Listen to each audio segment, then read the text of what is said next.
Hey, I'm Joe Ramirez here with the National Entertainment Awards Academy for Military and Veterans. Actually, we're more well known for Military Veteran Entertainment Awards, the MVA Awards. I'm the CEO, chairman, and I've got a great group that supports what we do. And basically, we provide and recognize awards to the military and those who support the military and veterans who are in media, which is YouTube, whether you're a social media influencer, a podcaster, and also film and acting, and so on and so forth. Everything media.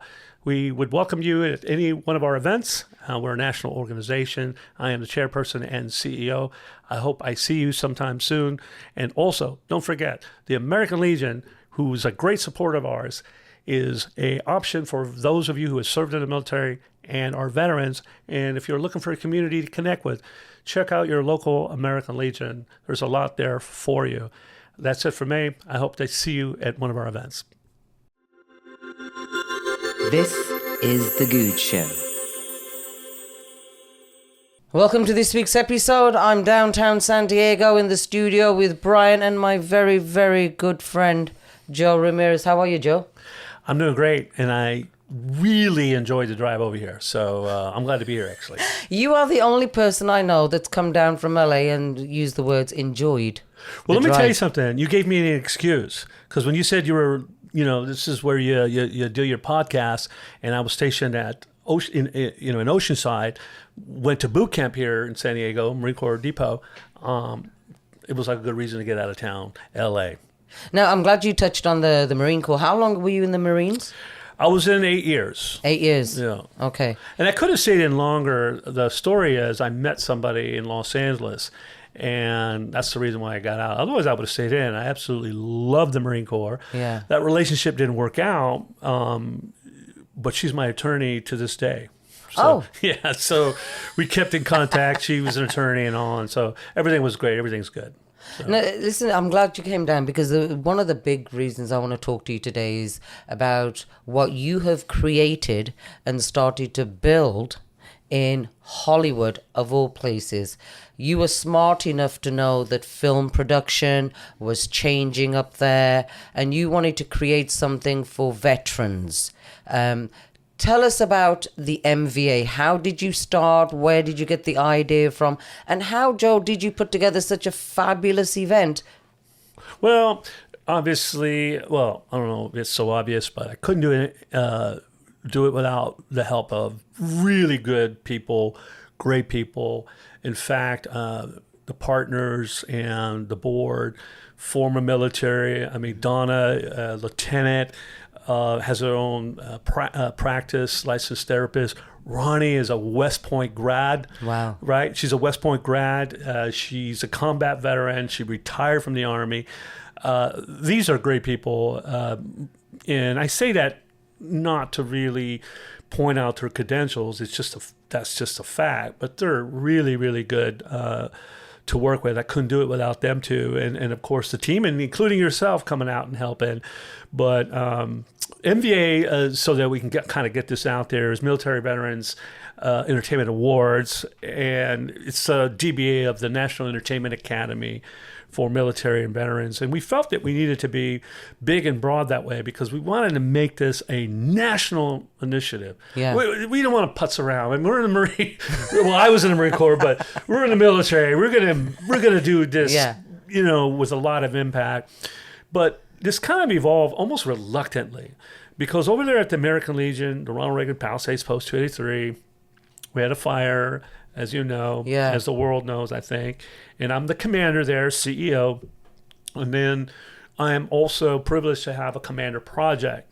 So, okay, what do we want to do as far as, having some funding, and also some outside funding in way of a commander's project? And it just hit me that we wanted to recognize veterans who are in media, and that includes podcasters, includes influencers, as well as the filmmakers and the actors and so on and so forth. But over the years, what I've noticed when it comes to veterans in media, that we're kind of neglected and overlooked. That kind of pisses me off, because I think there's a lot of talk, and I'm sure you see this. Yep. There's a lot of talk like, we're going to help veterans. We're going to do this. We're going to do that. And maybe there's a lot of like photo ops that come with that, and I hate to be cynical about it, but looking at the picture, from my perspective, I felt that there wasn't enough opportunities for veterans, and to make matters worse, is that studios are now filming more outside of California. Yes. Right. Yeah. And the studios themselves are feeling threatened when Netflix being the number one movie maker now, and that's streaming, right? And let's look at it this way. Tom Cruise did his latest movie, Mission Impossible, I think was like 250 million or 500 million. Wow. Like it was some crazy number, like close to $1 billion, right? And then you look at, and didn't make its return when they thought it would. It might have by now. But you'll see a social media influencer who just, like you and I, or, in a small space, making millions because that social media influencer was able to get a following, and then was able to maybe sell a product or maybe have some sort of revenue stream. So you're looking at, you spend almost just a few thousand on this social media influencer, and you spend $500 million on a movie. Now, I'm having an extreme example here. Yeah. But the bottom line is there is this threat of streaming. So I'm thinking, well, we don't necessarily need you, Hollywood. We'll do it ourselves. Yeah. Right? We'll gather all the filmmakers. We'll recognize them through awards. And then we'll put you on a streaming channel called VetStream TV, as you know. And we're going to carve out our own space in the industry with veteran and those who support veterans who are doing veteran-related content. We're going to just carve out our own space. So you have the Military Veteran Entertainment Awards, and you have the Military and Veteran Shorts, which is 40 minutes and under. Now, this was a surprise to me, and I know I'm going off on a little tangent here, and you were a part of it. When we were planning the November 8th, the Military Veteran Short Awards, I don't know how this came up. Joe, we should do a fashion show. And I'm like, it almost doesn't make sense. But there's something about the glitz and glamour. That's true. Right. You don't have to be a beautiful person. And I don't mean that in any sort of way, other than this isn't your typical event. It's all about recognizing the veterans, and particularly in the fashion side, the women, Yes. who are wearing, for the most part, of design by veterans. And so I thought, let's just do it. Yeah. So we went over budget. We went over budget, but we got a lot of press out of it. Yeah. We were at military.com. We came out in the Hollywood Reporter. I just saw a story on CBS LA. Oh, wow. And I kept hearing like, oh, they did a story on the event. I'm like, I said, where is it? I can't find it. So hopefully, it's on a, somewhere where we can kind of all watch it on a we can watch it like not pay-per-view, but we can watch it when we can. It's not up there right now, but I just so happened to be turning on the news on CBS LA, and it came on. My wife and I were able to watch it. Anyway, bottom line, full circle here is that I think we're getting notoriety and having impact. And really, this is all about the veterans. I'm a veteran. This is all about them, and also providing opportunity. Yeah.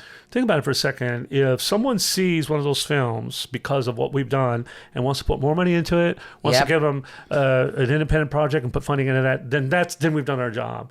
But right now we're at the beginning stages of really lifting up this community that is creating this content. And finally, I'll say it this way. I know you have more questions for me and I can stop talking, although I can keep going if you want me to. But, I think, and I don't want to say that veterans are better than anyone else. They're not.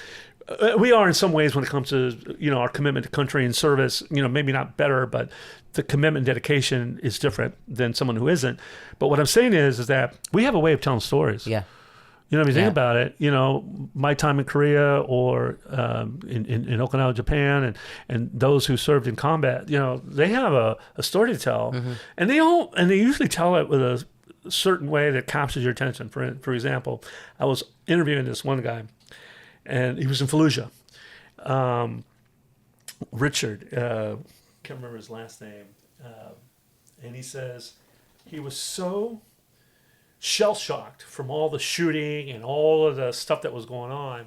He couldn't sleep, right? And because they had some downtime or they were somewhere, and he said, I just started digging a hole, and I said, why were you digging a hole? He said, I just had nothing else to do. He just bust out a shovel and just started digging a hole. Yeah. That's what just came to mind. So just him saying that to me was like, that's just really, really, really unique. I mean, when have you heard someone saying, hey, I can't sleep, I got nothing else better to do, I'm going to go dig a hole? No. Right? But I'll tell you what I do hear the civilian population saying, because I had this conversation this morning. You are right. I think with veterans and with military and with military spouses. That's right. We are living a lifestyle where, you join the Marines, my husband joined the Navy, you basically get broken down and then you get built back up. So if you go out there in the civilian world post-separation and maybe somebody calls you an a-hole, you don't take it to heart because you're just like, hey, man, whatever, dude, Whereas I find that the civilian world sometimes... There's a lot of whining, Joe. That's what it is. There's a lot of whining that goes on. Yeah. And what you've created here, which I think is amazing, is that you are acknowledging those servicemen, women, veterans that have this beautiful skill set. That's right. Yes. And highlighting them and giving them some recognition that is deserved.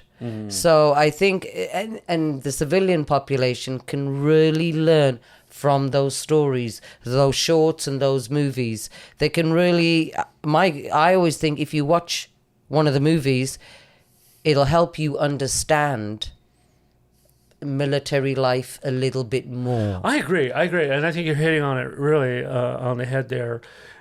For example, I think her Simona, I can't recall her name at the time right now, and she's probably going to criticize me for it, but that's okay. Because she won at the gala and at the shorts, and she did her short film at the American Legion in Hollywood. So what that brought, to the story is, the American Legion, those who belong to the American Legion, and some of the characters that she had in there served in different branches.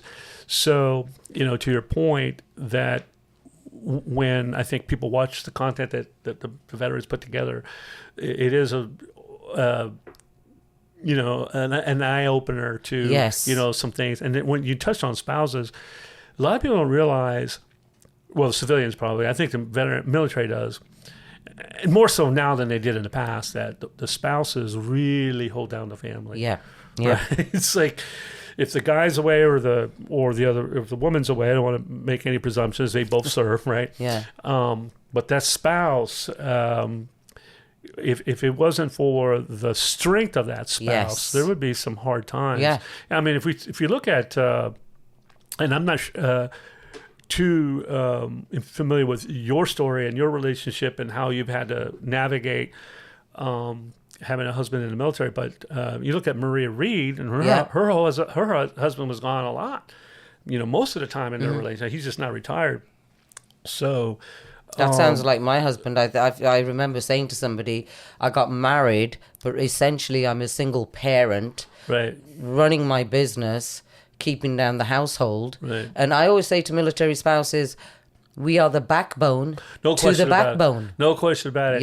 And you know what? When I was in Okinawa, I wasn't married at the time, but when I was with those who were married and their spouses were back home, these veterans, these Marines, were so fragile because, they were away from home, that if they didn't hear from their wife, or they couldn't communicate with their wife, or that letter, they didn't receive that letter, it was almost a meltdown. Yeah.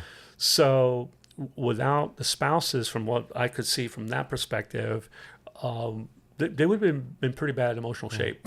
Yeah, and I mean, that's how grown men yeah. cry. I mean, seriously, it's like, well, what's going on? Well, Yeah. I didn't get my letter or whatever it was, or I couldn't make the call to talk because from Okinawa to wherever it is pretty expensive. You mentioned letters, and I've got to say, I gave a talk recently to younger military spouses, and I remember the days when my husband, Gulf War just broke out. He went over, and actually, it wasn't the Gulf War. It was. This was one of the conflicts. One of the many conflicts. And I remember back in that day, there was nothing set up for them. I remember my husband saying that they had to take, the gym from the team area onto the C4 so they could set up a gym over wherever they were because they had nothing. And so we used to send the packages. And the letters. There was no phone calls. I can honestly say in the 14 deployments I've experienced, I can count on one hand the amount of times my husband has called home just because of the nature of his profession. Right. But those letters, and I was trying to explain this to spouses, I loved writing a letter. I know he loved getting it. And I would wait to see if I would get one back. Sometimes I would, sometimes I wouldn't. But you had something tangible in your hand. The other thing was, whatever pissy little argument, disagreement you had, it kind of stopped. Okay. Whereas today, with the telephone, sometimes that argument continues through a deployment. And I'm always like, hey, man, put the phone down. Interesting. Put the phone down. Don't communicate so often. It's sometimes nice.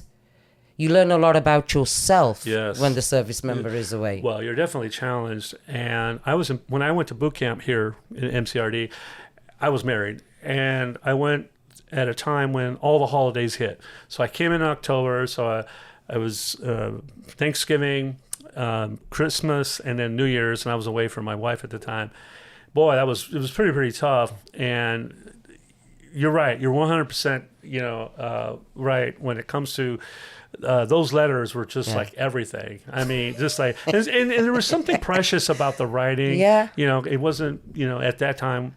I'm a little older. This is in 1986.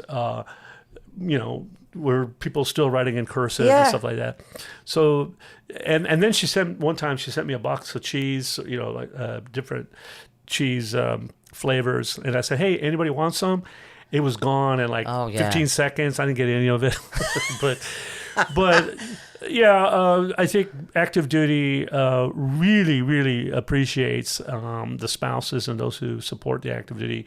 And a lot of people probably don't know that, but I mean there's a lot of support that we get when we're serving.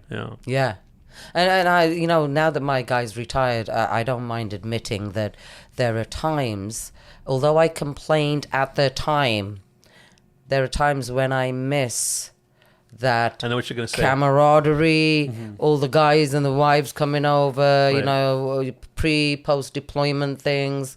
Because when you retire, as you know, there's no label on the head that says retired military or retired spouse, Right. So sometimes it's a little bit harder to find your community. Very, very hard. Yeah. Which is why I think that's where the American Legion, I'm not plugging American Legion, Joe.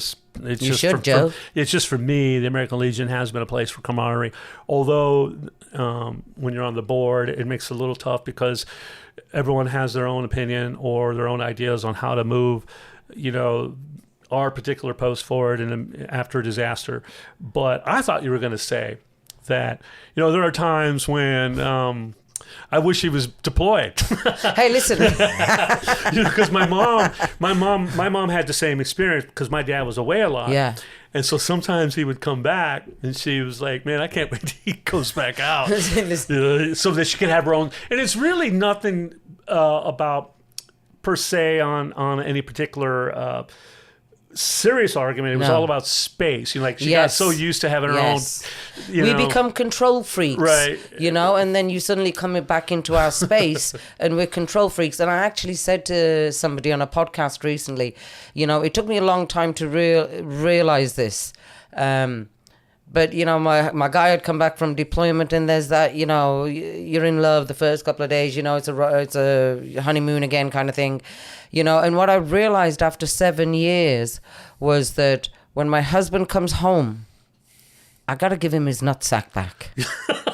You know, he's the man. Yeah, and my mom was exactly the same way. She was exactly the same way, because she felt like if she didn't do that, it's just going to be a problem. Yeah. Right. Yeah, you know, and the thing is that it's we had to sit down and have some hard conversations about how are we going to rock and roll this, because I'm type A, he's type A. No, you're not type A. I don't get you know, so it was like once I've kind of like got everything on a system, on a schedule, it's now you come back in and you want to upset the apple cart. And I really had to take a step back and go, okay, the man lives here. You know, although he wasn't home very often, you know, but it's home, and I want him home. And it's what military spouses want. Right. We want our unit complete. We just need to be able to navigate the transitional portion of it a little better. And there's no blue jacket manual for us.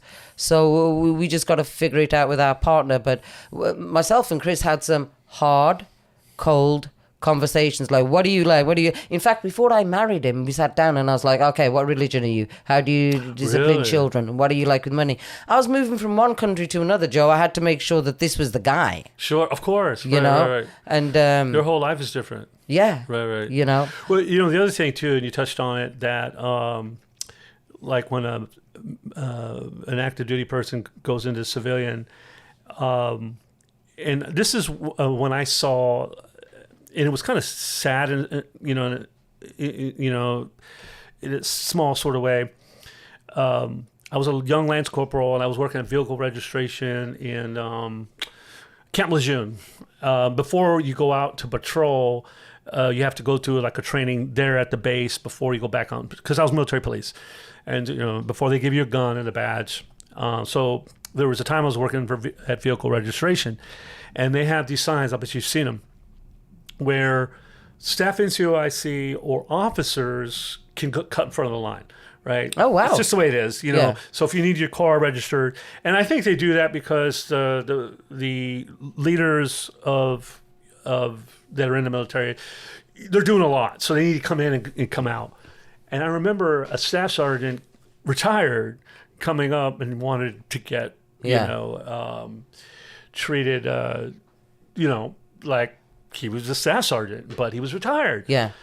And I'm behind the desk, and I said, I'm sorry, this is only for active duty. And then he sits back down, and I could just see in his face that he, that hurt him a bit. Yeah. And it was wasn't very busy. Yeah. And I said, you know what, sir, why don't you come back on up here? I think I got some time here. I can go ahead and do this, because I just saw in his face that kind of affected him a bit. And, in the Marine Corps, an E9 and an E8, they are like second to God. Yeah. To some people, they're God. I mean, they're way up there.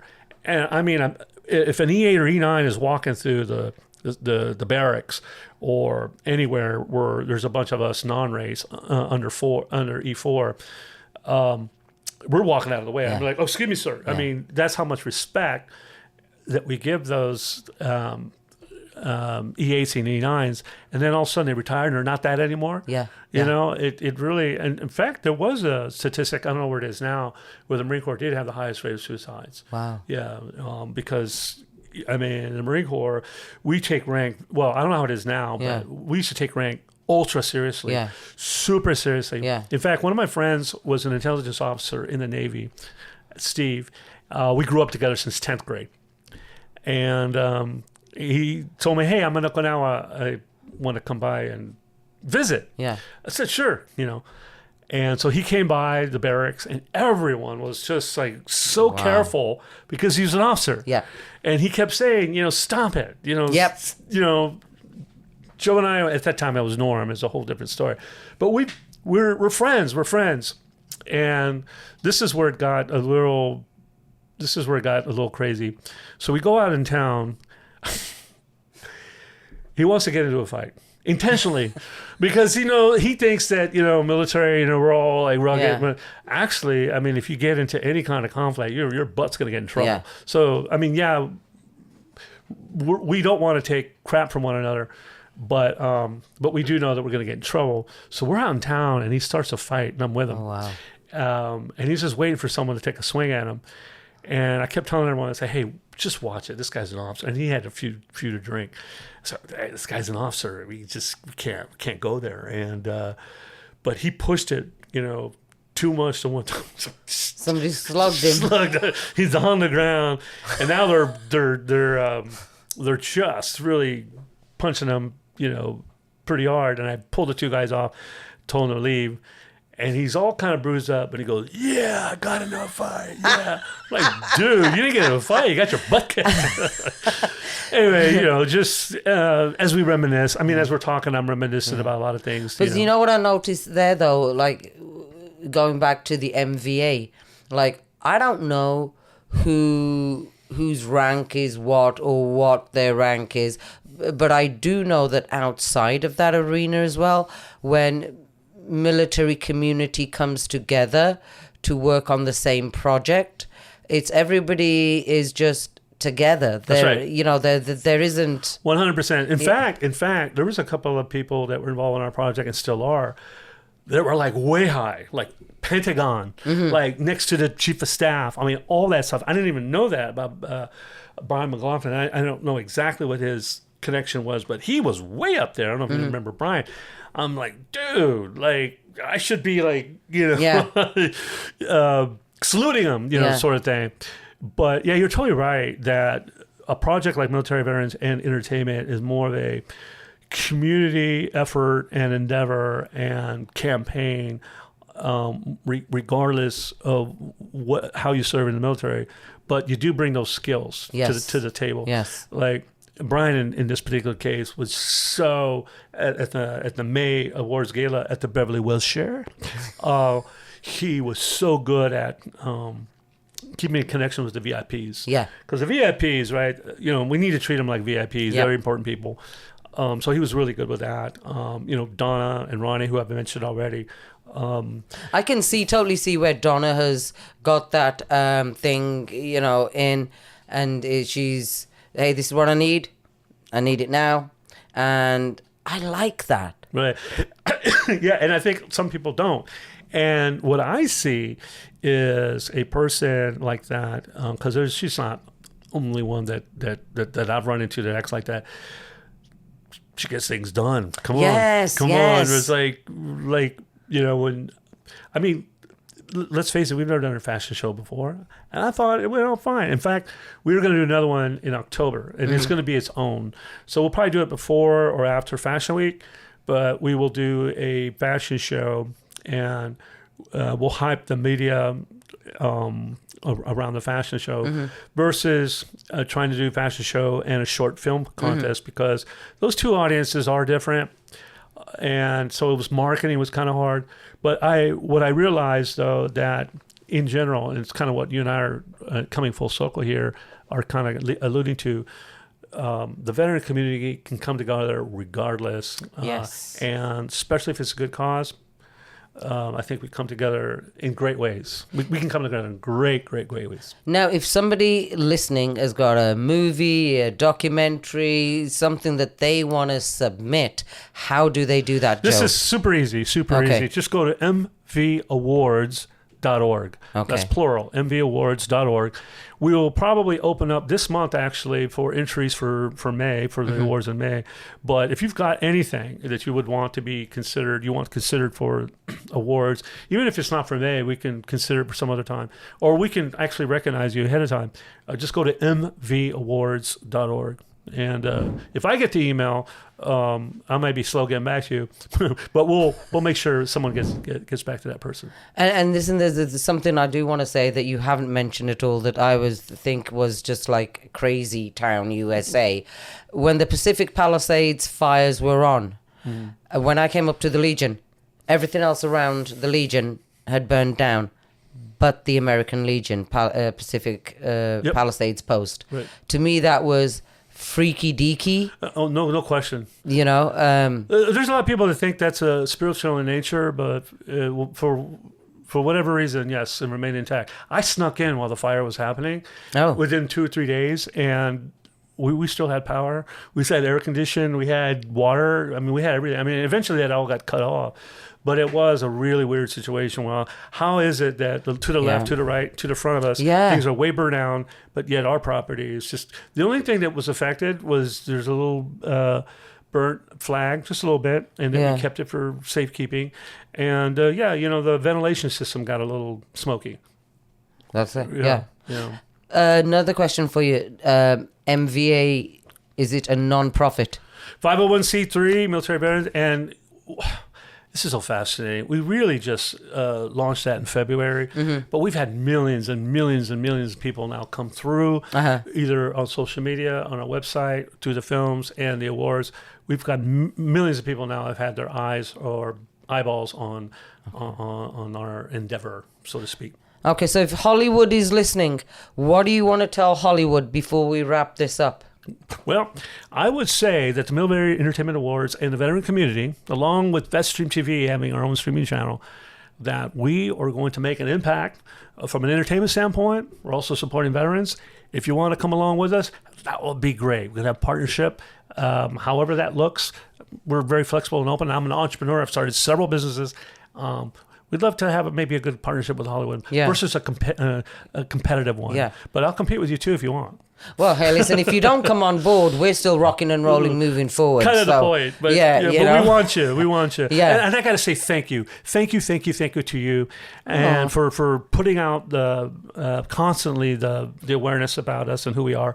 And also thanking SAG-AFTRA. Yes. The largest and probably most noted union for the actors. There are our jurors and our judges for the finalists. So they're part of it as well. So we are kind of connected, but we're still trying to figure out a way how we work together. Because, veterans and entrepreneur, we've got our own track. Yeah. And we don't want to go to this way, we want to go that way. Yeah. So we're trying to work together. So listen, we want everybody to go to MVA Awards. On social media. You want to start following Joe on social media as well to find out what events are taking place, where you can submit entries for movies. We're going to have the fashion show coming up as well. Don't forget to press subscribe for my channel also.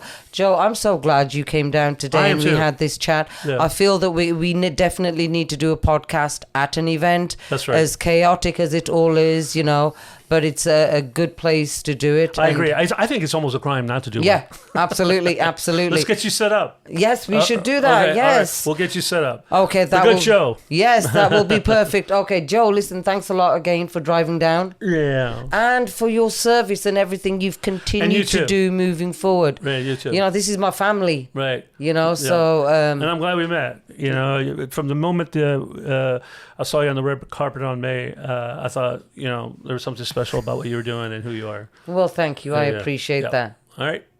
This has been The Goode Show. I'm Surinder. This is Joe, and we are out.